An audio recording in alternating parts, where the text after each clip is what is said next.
So hello and welcome back students to our YouTube channel. तो आज हम लोग स्टार्ट करने वाला हमारा चैप्टर जिसका नाम है रिलेशंस। इससे पहले हम लोगों ने सेट्स पूरा देख चुका था कि सेट्स क्या होता है, ऑपरेशन ऑन सेट्स भी देख लिया था, टाइप्स ऑफ सेट्स भी देख लिया था, कार्डिनलिटी, पावर सेट सब कुछ देख लिया था। आज हम लोग स्टार्ट करने वाला है रिलेशन को। तो वीडियो को लास्ट तक देखना, अगर प्रोडक्टिव लगे तो वीडियो को लाइक कर देना और चैनल को अभी तक सब्सक्राइब नहीं किया तो चैनल को सब्सक्राइब कर देना। आज का हमारा टॉपिक है कि कार्टेशियन प्रोडक्ट ऑफ सेट्स क्या होता है। तो हम लोग ने ऑपरेशन ऑफ सेट्स में इस चीज़ को पढ़ा हुआ था कि कार्टेशियन प्रोडक्ट ऑफ सेट्स क्या होता है, बट मेन टॉपिक ये नहीं, मेन टॉपिक है कि रिलेशन होता है वो कैसे बनता है कार्टेशियन प्रोडक्ट से। उसके बाद हम लोग आज के इस वीडियो में डोमेन और रेंज भी, आप लोगों ने थंबनेल पे देख लिया होगा, डोमेन और रेंज भी पढ़ने वाले हैं। The Cartesian product of two sets A and B written as A cross B is the set of all ordered pairs A, B such that A belongs to A and B belongs to B। मतलब ये कि कोई भी दो set है ए और B, हमारे पास कोई भी दो सेट है, उसका अगर हम लोग कार्टेशियन प्रोडक्ट का बात कर रहे हैं यानी कि ए क्रॉस बी की अगर बात कर रहे हैं तो वो क्या होगा, A comma B such that A comma B बनेगा, सच दैट ए जो है वो सेट ए से बिलोंग करेगा और बी जो होगा सेट बी से बिलोंग करेगा। जैसे कि हम लोग इसको एक एग्जाम्पल से लेके देखते हैं, छोटा सा एग्जाम्पल लेते हैं।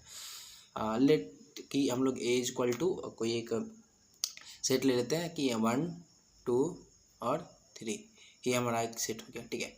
और बी इज इक्वल टू दूसरा सेट ले लेते हैं 3 4 एंड 5, ये हमारा सेकंड सेट है। अब अगर हम लोग कार्टेशियन प्रोडक्ट का बात करें, कार्टेशियन प्रोडक्ट यानी कि ए क्रॉस बी, तो वो कुछ इस तरीके से बनेगा कि हम लोग क्या करना है कि हर एक एलिमेंट जो होगा एक सेट का, वो दूसरे सेट के हर एक एलिमेंट के साथ पेयर बनाए। जस्ट लाइक अगर इसमें का फर्स्ट एलिमेंट 1 है वो इसके साथ बनेगा, फिर 4 के साथ, फिर 5 के साथ, जैसे कि 1, 3 1, 4 1, 5। सिमिलरली 2 भी करेगा, 2, 3 2, 4 एंड 2, 5। इसी तरह से 3 का भी कर लेते हैं, 3, 3 3, 4 एंड 3, 5। तो ये था हमारा कार्टेशियन प्रोडक्ट।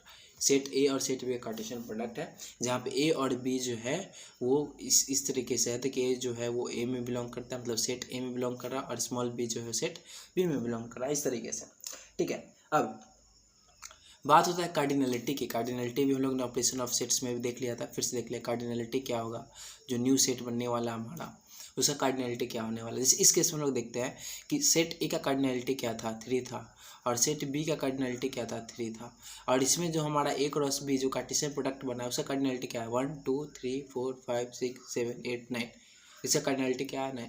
मतलब ये कि सेट ए में जितने भी एलिमेंट्स है उसका जब हम लोग प्रोडक्ट किए सेट बी के एलिमेंट्स के साथ, मतलब सेट ए के कार्डिनलिटी का प्रोडक्ट हम लोग सेट बी कार्डिनलिटी के साथ किए, तो वो equal to A cross B का, मतलब कार्डिनलिटी क्या हो जाएगा, ए का कार्डिनलिटी बी के कार्डिनलिटी से प्रोडक्ट हो जाएगा, 3 × 3 हो गया।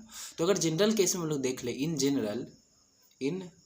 जनरल इफ़ अगर सेट ए का कार्डिनलिटी m था हमारे पास और सेट बी का कार्डिनलिटी n है, देन ए क्रॉस बी का कार्डिनलिटी क्या होगा, ए क्रॉस बी का कार्डिनलिटी हो जाएगा m × n, ये हो जाएगा इसका कार्डिनलिटी। अभी हम लोग देखना।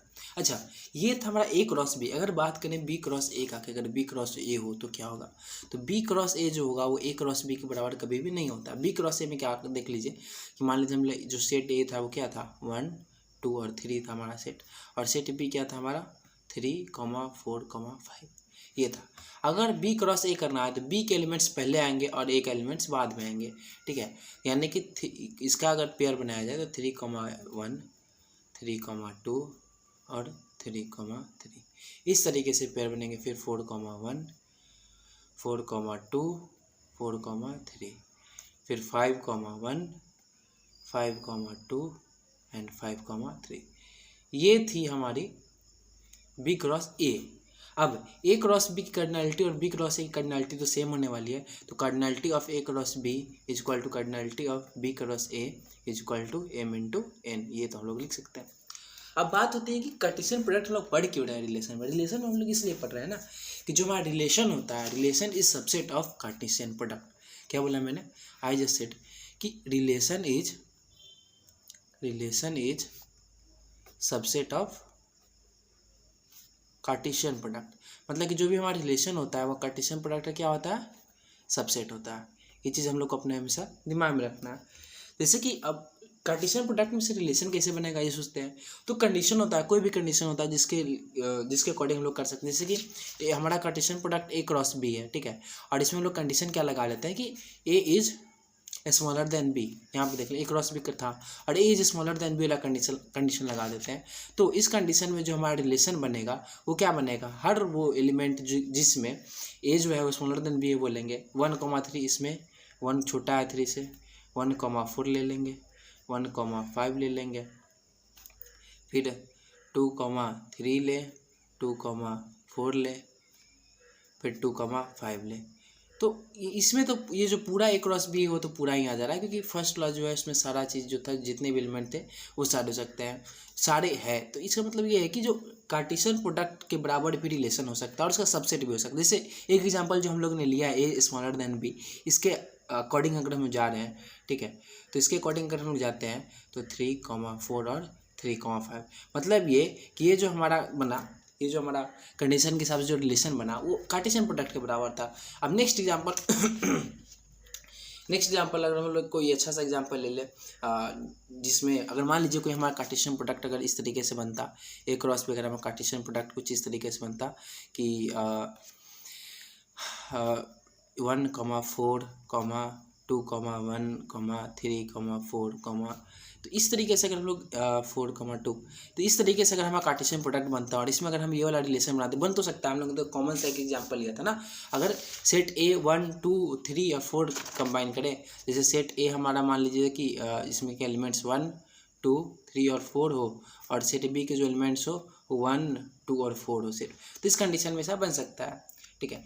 तो एक लेस देन B वाले कंडीशन में इस वाले में जो हमारा रिलेशन बनेगा वो क्या बनेगा 1,4 और 3,4, बस ये बनेगा। तो ये कि हम, तो इससे हम क्या बता सकते हैं कि रिलेशन जो होता है हमेशा सबसेट होता है किस चीज़ का, कार्टेशियन प्रोडक्ट का। ये चीज़ हमेशा हम लोग को दिमाग में रखना है। मतलब ये कि A क्रॉस B के एलिमेंट्स से ही बनते हैं।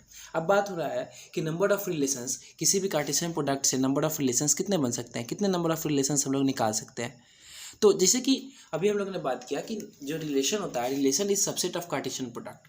तो नंबर ऑफ रिलेशन जो होगा वो ऑब्वियस बात है कि किसके बराबर हो जाएगा, number of subsets of that Cartesian product. अब कार्टेशियन प्रोडक्ट की कार्डिनलिटी क्या थी, हमारी कार्डिनलिटी थी कार्टेशियन प्रोडक्ट की वो m इंटू n थी, mn थी। तो नंबर ऑफ रिलेशंस क्या हो जाएगी, नंबर ऑफ रिलेशंस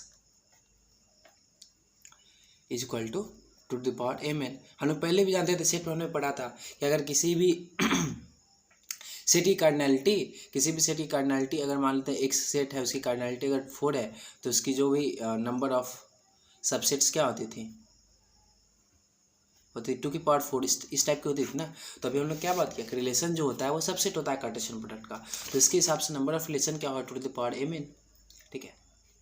तो ये था आज की वीडियो, हमने देखा किस तरीके से रिलेशन बनता है। नेक्स्ट वीडियो में हम लोग देखने वाले हैं कि डोमेन क्या होता है, रेंज क्या होता है। तब तक के लिए टाटा, बाय बाय, टेक केयर।